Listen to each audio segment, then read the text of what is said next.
Bu modele önce üçgen bir parça yapmakla başlayacağız. Bu üçgeni yaptıktan sonra artık istediğimiz ebada gelince üçgen örmeyi bırakacağız ve artırma yapmadan üçgenin kanat kısımları düz çıkacak şekilde örmeye devam edeceğiz. Basit bir modeldir. Sık iğne ve zincir kullanarak yapacağız biz bu modeli. Şimdi tığıma ilk düğümümü attım. 2 tane zincir çektim.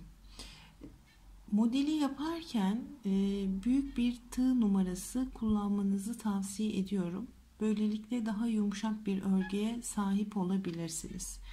2 zincir çektikten sonra çektiğim ilk zincirden tığımı geçirdim. Bir sık iğne, 2 zincir ve aynı zincirin içinden tığımı geçirerek bir sık iğne daha yaptım. Burada çekmiş olduğum 2 tane zincir bizim kemer kısmımız olacak. O yüzden buraya bir işaretleyici takarsanız örmeniz çok daha kolay olacaktır. Bir zincir çektim. Örgümü döndürdüm ve hemen en dibindeki sık iğneye tığımı geçiriyorum. Bir sık iğne yaptım. Bir zincir çekiyorum ve kemerin içine geçiriyorum tığımı. Bir sık iğne daha yapıyorum. 2 zincir çekiyorum. Kemere geldiğimizde her zaman kemerin içine bir sık iğne, 2 zincir ve bir sık iğne yapacağız. Buradaki kemer alanına. 2 zincir çektim. Yine kemerin içinden geçirdim tığımı ve bir tane sık iğne yaptım. Şimdi bir zincir çekiyorum. Ve burada zaten şu an bir tane sık iğnem var ve onu şöyle gösterelim. Tepesinden geçiriyorum tığımı. Bir tane sık iğne yapıyorum. Bir zincir çektim. Döndüm. Ve yine hemen en dibindeki sık iğneye battım. Bir sık iğne yaptım. Bir zincir çektim. Burada bizim bir zincir çektiğim boşluk var. Şurada. Ve bu bir zincir çektiğim boşluktan tığımı geçirdim. Buraya bir sık iğne. Bir zincir, sık iğneye atlıyorum. Kemerin içine geldim. Bir sık iğne, 2 zincir ve yine kemerin içine sık iğne yapıyorum. Bu modelde bundan sonra sık iğneleri atlayıp sadece bir zincir boşluğuna sık iğne yaparak ilerleyeceğiz. Yani mantık şu: bir sık iğne, bir zincir, bir sık iğne, bir zincir mantığıyla ilerleyeceğiz arkadaşlar. Şimdi bir zincir çektim, sık iğnemi atlıyorum, bir zincirlik boşluğa geldim, bir sık iğne, bir zincir ve sondaki sık iğnemi bir sık iğne yapıyorum, bir zincir çektim, örgümü döndürdüm ve en dibindeki sık iğneye battım. Kanatlarda her zaman kanat kısımlarına geldiğimizde her zaman sık iğnelerin başına yapacağız. Bir sık iğne yaptım, bir zincir çekiyorum ve yine buradaki sık iğnemin hemen yanındaki zincir boşluğuna geldim. Bir sık iğne, bir zincir, sık iğneye atlıyorum, zincir boşluğuna geldim, bir sık iğne, bir zincir çektim, sık iğneye atladım, kemerin içinde bir sık iğne, 2 zincir ve bir sık iğne yaptım. Bir zincir çekiyorum, sık iğneye atladım, yine zincir boşluğuna bir sık iğne, sık iğneye atlıyorum, zincir boşluğuna geldim, bir sık iğne yaptım, bir zincir çektim. Ne demiştik? Her zaman kanat uçlarındaki sık iğnelerin tepesine de yapacaktık. tepesinden geçtim ve bir tane sık iğne yaptım. Bir zincir çektim, yine döndüm. Kanatlı olduğum için en başındaki sık iğneye de bir sık iğne, bir zincir, hemen yanındaki zincir boşluğuna bir zincir atlıyorum, sık iğneyi, zincir boşluğuna geldim,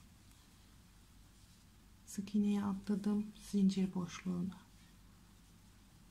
sık iğneyi atladım, kemerdeyim,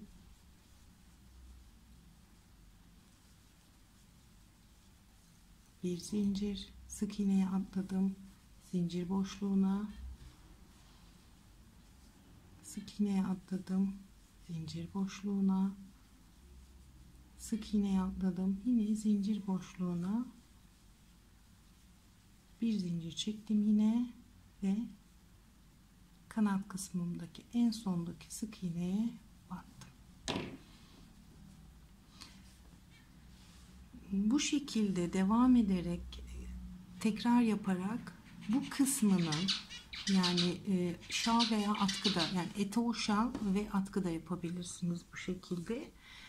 Burasının ne kadar geniş olmasını istiyorsanız, 40 santim, 50 santim, 60 santim, 70 santim, ne kadar genişlikte bir atkı veya dikdörtgen bir şal örmek istiyorsanız o kadar çok tekrar yapacaksınız.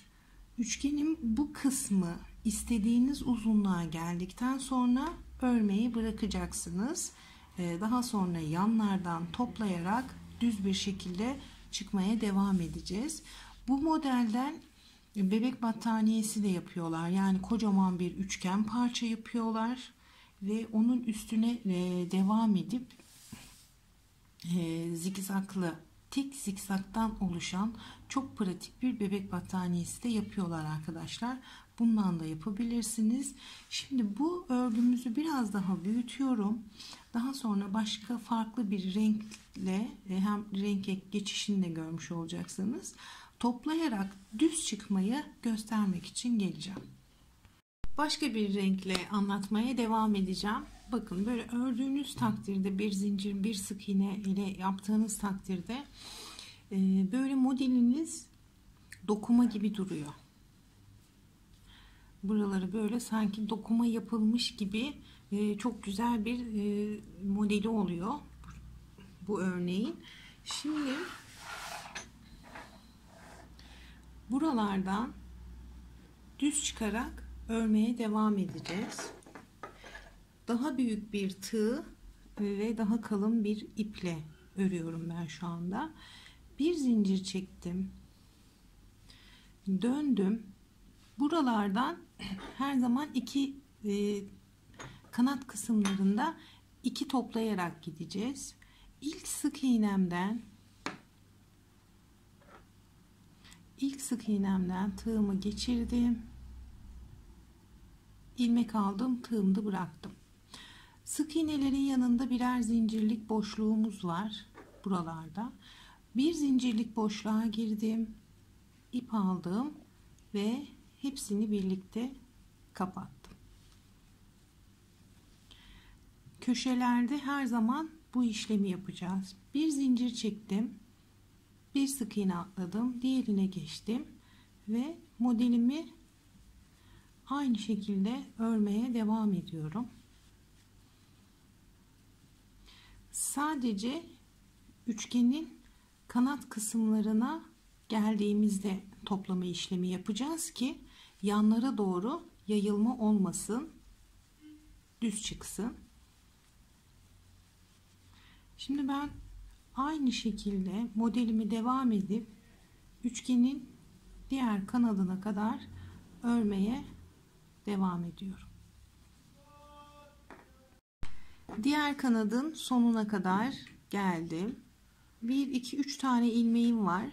Bir tanesi sık iğne olduğu için bunu her zaman atlıyorduk.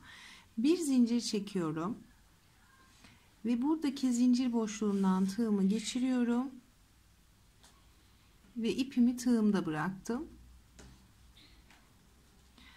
Buradaki sık iğnemin tepesinden batıyorum bu sefer. Bu en ucundaki.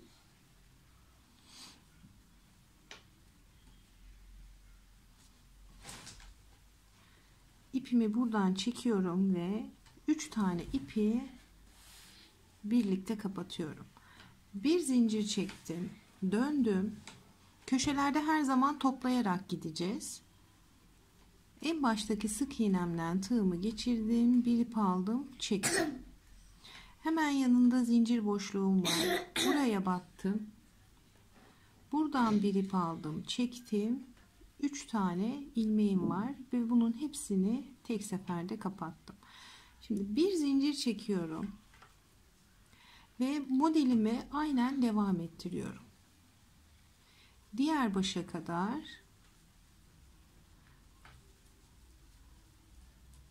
örmeye devam edeceğim. Diğer kanada geldiğimde orada tekrar beraber olacağız.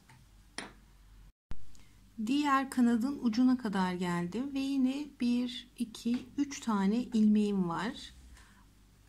Bu sık iğne, bunu atlayacağım. Bir zincir çektim. Ortadaki zincir boşluğuna geldim, bir ip aldım. En sondaki sık iğnemden geçirdim tığımı, bir ip aldım. 3 tane ilmeği aynı ilmekte toplayarak kapattım. Bir zincir çektim. Yine döndüm. İlk ilmeğimden tığımı geçirdim, bir ip aldım. Yanındaki zincir boşluğundan tığımı geçirdim, bir ip aldım ve hepsini birden kapattım. Bir zincir çekiyorum ve aynı şekilde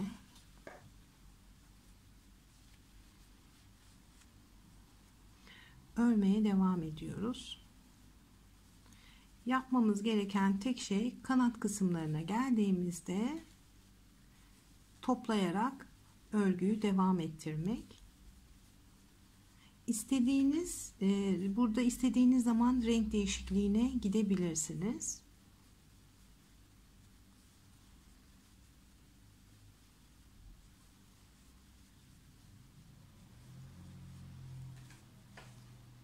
Bakın, burada gösterelim.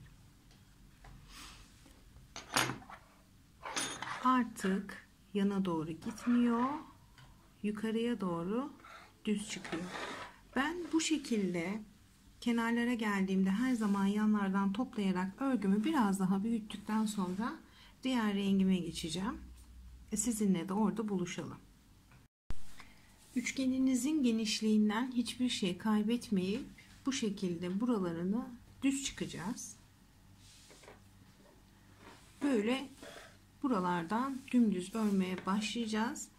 Ve buradaki şekil hiçbir zaman kaybolmayacak. Şu üçgeniniz hiçbir zaman kaybolmayacak arkadaşlar.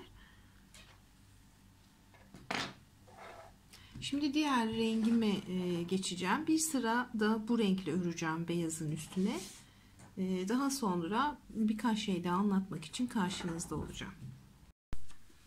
Ben biraz daha örneğimi büyüttüm. Bakın şöyle yanlar hep dümdüz çıktı. Renk sıralamasını istediğiniz gibi yapabilirsiniz bu arada. Kaç sıra devam etmek istiyorsanız yapabilirsiniz. Tek renkten yapabilirsiniz. Şimdi gelelim, eğer bu modelden bir atkı, omuz şalı yapacaksanız üçgenini bu şekilde bitirmeniz. Yani alt kısmı düz kalır. Diğer ucu atkının veya omuz şalının üçgen olarak kalır.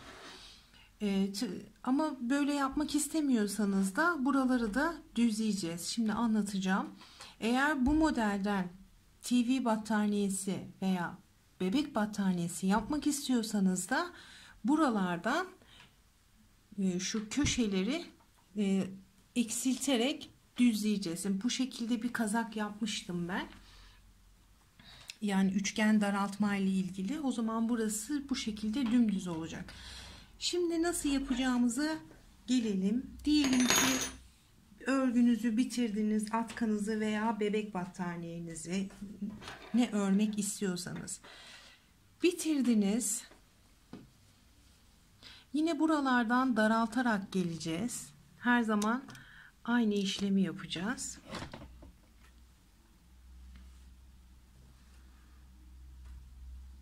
Yine toplayarak geliyoruz.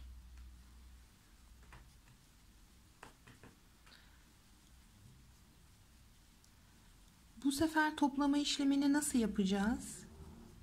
Önce bir kenarını, sonra bir kenarını yapacağız. Dönerek değil de kenar kenar toplama işlemini yapacağız. Şimdi böyle örerek başa kadar geleyim ben.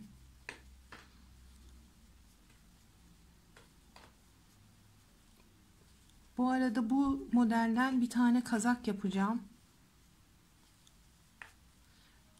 Onu da bu modeli çıkartırken az evvel aklıma geldi. Aa dedim, ben neden bundan kazak yapmayayım diye bir aklıma geldi. Çok güzel olacağını düşünüyorum. Şimdi bakın, kemere kadar geldim. Ve kemerimde burada bir tane sık iğnem, burada da kemerim var. Bir zincir çekiyorum. Yine her zamanki gibi sık iğneye atlayıp kemerin içine geldim. Bir tane sık iğne yaptım. Bir zincir çektim. Bu tarafa doğru dönmüyorum. Şöyle örgümü döndürdüm. Ve buradan yine toplama yapacağız. Yine ilk sık iğneme battım. Onun yanındaki zincir boşluğuna battım ve hepsini birlikte topladım.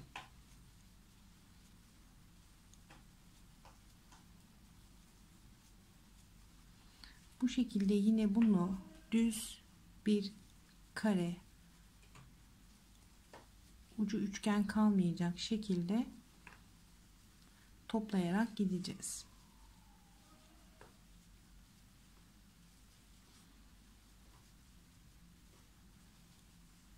Sona kadar geliyorum.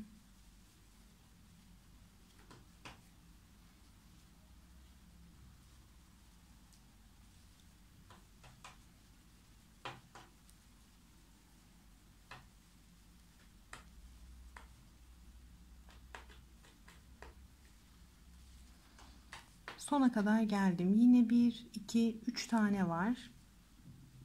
Bir zincir çektim, yine sık iğneye atladım.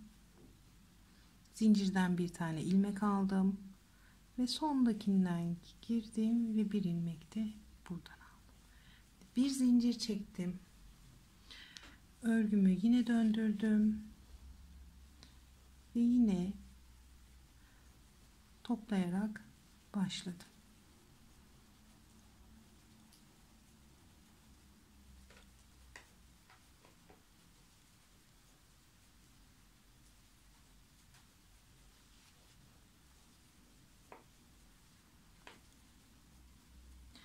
Atkı veya şal yapıyorsanız bu modelden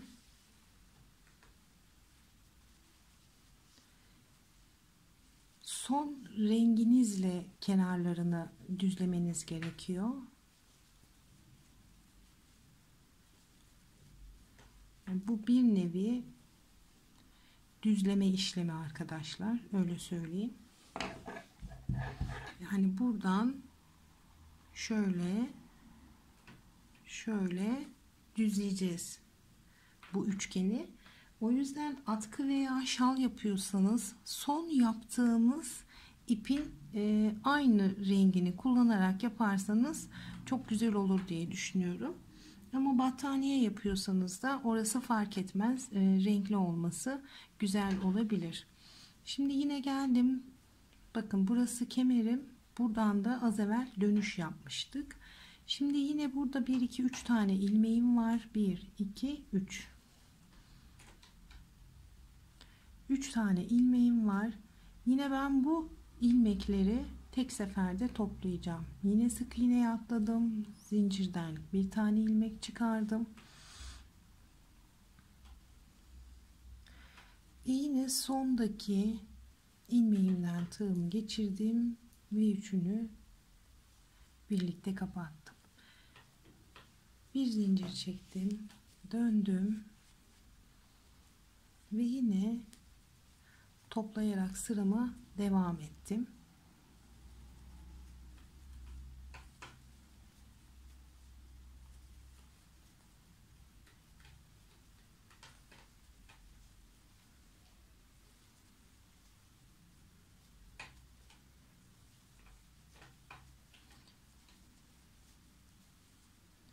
Bir kere daha gösterelim sonunu.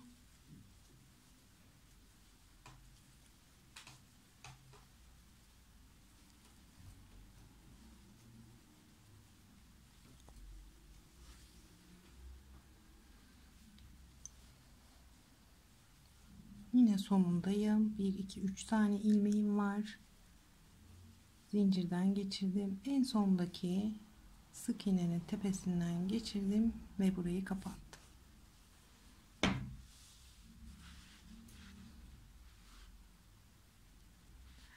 Bu şekilde buralardan daraltarak bu kısmı bitireceğiz. Ben biraz daha ilerletiyorum. Son zincirlerine gelince orada tekrar buluşalım. Evet, örgümü ilerlettim. Bakın böyle.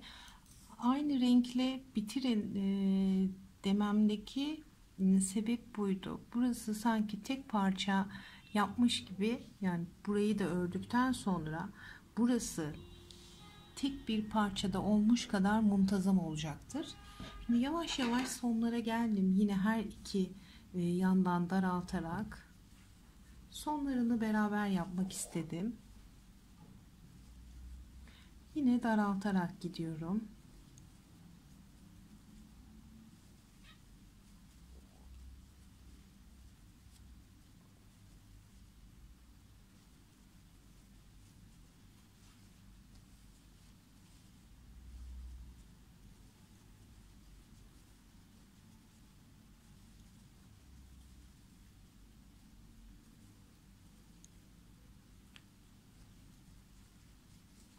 Sonuna kadar, son ilmeklere kadar daralttım.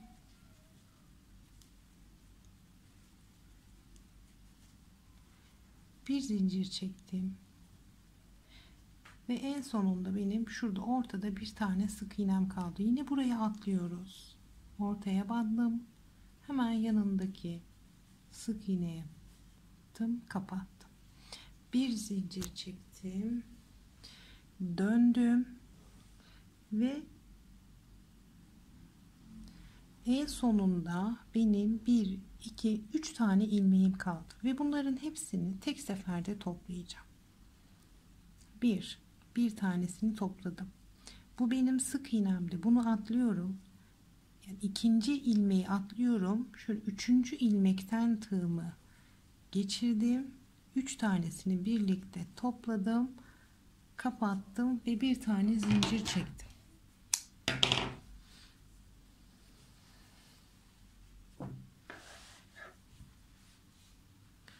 Bu şekilde burayı düzledik. Ben bu tarafını da başlayayım. Bu modelden ne yaparsanız olur arkadaşlar. Kilim bile yapabilirsiniz. O kadar güzel ve pratik bir model. Çok da çabuk ilerliyor. Buradaki tek eğer bir dezavantaj yaşarsanız o da elinizin sıkılığından ya da tığ numaranızın küçüklüğünden kaynaklanan örgünüzde bir sert olur örgünüz. Sadece o olur. Onun dışında çok rahat, temiz bir şekilde çalışabilirsiniz. Bu yüzden mutlaka tığ numarasını büyük çalışmanız böylelikle yumuşak olacaktır.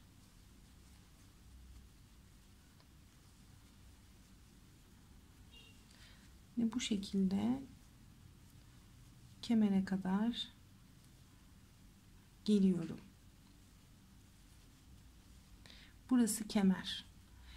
Bir zincir çektim, yine buraya atlıyorum. Kemerin içinden geçirdim. Bir tane sık iğne yaptım. Bir zincir çektim. Döndüm. Şimdi burayı da tıpkı bu kısmını yaptığımız gibi toplayarak geleceğiz. Zincir boşluğuna geçirdim, topladım.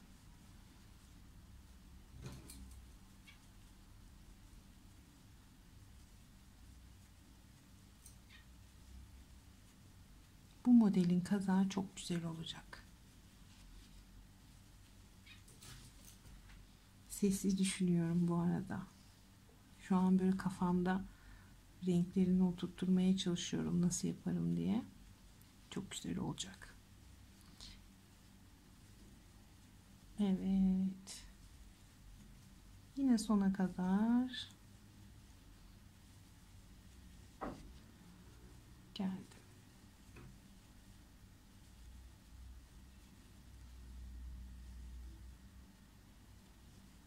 Topladım ve döndüm.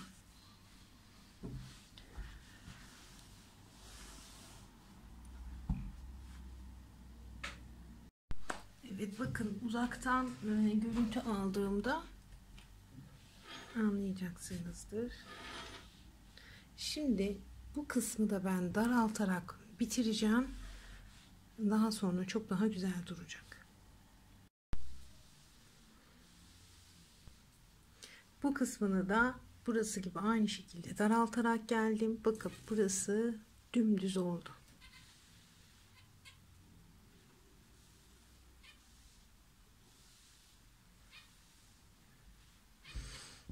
Evet, bu kadardı. Ve evet, bundan bir tane kazak yapacağım. Çok güzel olacak. Yani öyle düşünüyorum. Yaparsam da zaten paylaşırım.